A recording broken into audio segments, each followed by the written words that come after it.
sa topic na tayo ng mga pictures nyo, kasi yung pictures ninyo, part ng transparency yun eh. Pero never edit.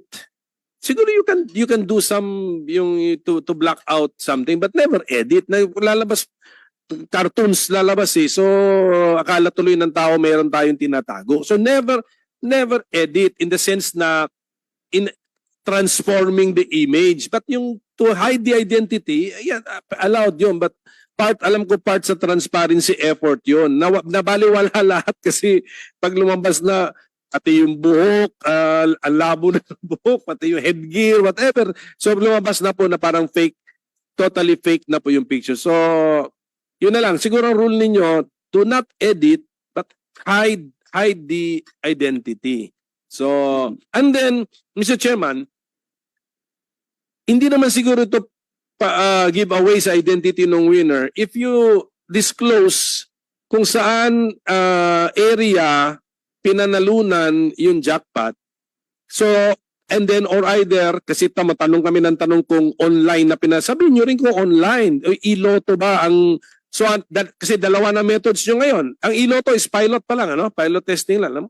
So it's either the jackpot is hit the iloto way or in the outlet way, the physical betting. Pag physical betting, you also tell us the general area of where the ticket was sold. Senator Coco, not even general area. I mean, dapat much more.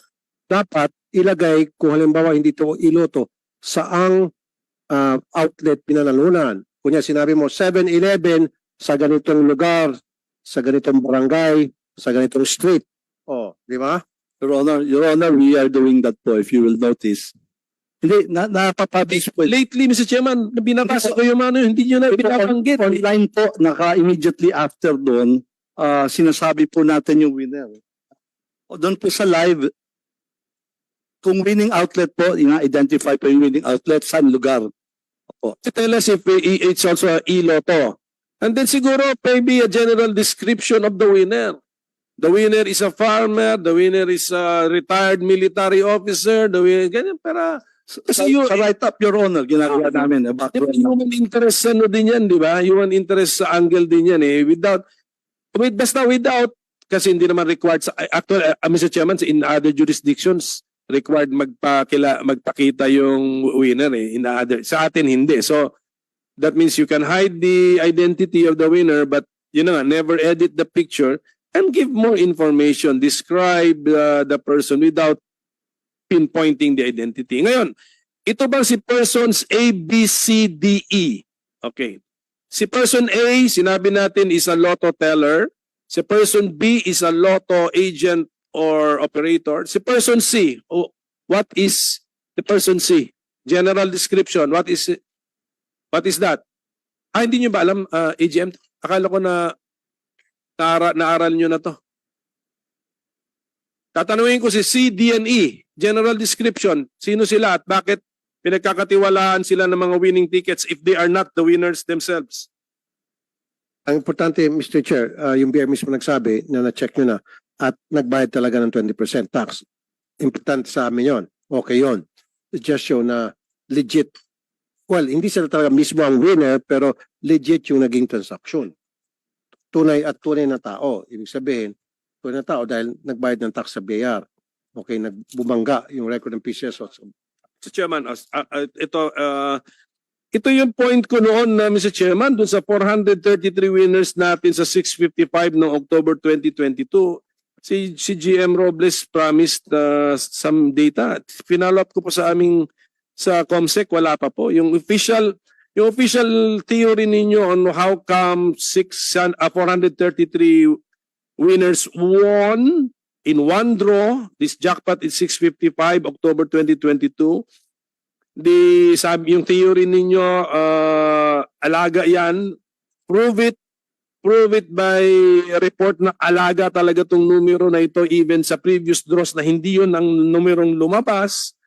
And then the number of distinct bets per draw of that particular draw, Mr. Chairman. Yun po yung, sabi niyo last time, months ago na ibibigay ninyo. Nag-follow up naman kami, wala pa. Mr. Chairman, don't worry, we'll do it within the week. Ganito po, because what we did was to check that mga 3 months back. Mga 3 months back po to see kung talagang malaki ang volume nun. At indeed meron. At hindi lang actually yung series of 9 eh. Di ba? 9, 18. Mas marami po talaga. You'll be surprised. Yung 1, 2, 3, 4, 5, 6. Yan o. And yan po ang ginawa namin. Patterns. Yung mga, kaya na, but We'll give that, Your Honor. give those to us kasi months ago na promise yan, Mr. Chairman Junicua. Months na po ninyong promise yan sa amin. Nag-follow up naman po ako sa... Senator Coco, si Chairman Kua, hindi talaga siya ang sa operations ng PCSO. Si GM, siya sa policy making lang. Although, kahit na siya ay chairman, gusto ko sana involve siya din, ma-brief siya sa whole operations ng PCSO. And for me, dapat para magkaroon ng check and balance. You agree with me, Mr. Chairman Kua? Kasi, now it can be told, and it's an open secret, they don't see eye to eye. So mas maganda yon na karoon sila ng second balance. Di ba? Para hindi, sigurado ako hindi sila pwede magsabuatan. Di ba? Yun lang yun. Okay. We'll try to generate that today. Sorry for that. But we also have the other comparisons ng combination, yung mga pattern. Meron po kami rito. We'll just check kung nandito na po. Sa dami po na nag-attend ng PCSO, remind each other ano yung mga commitments ninyo sa committee. Okay, sige. Mr. Chairman, so at least na-raise ko na po yung aking pagpa-follow up po rito sa ano na ito.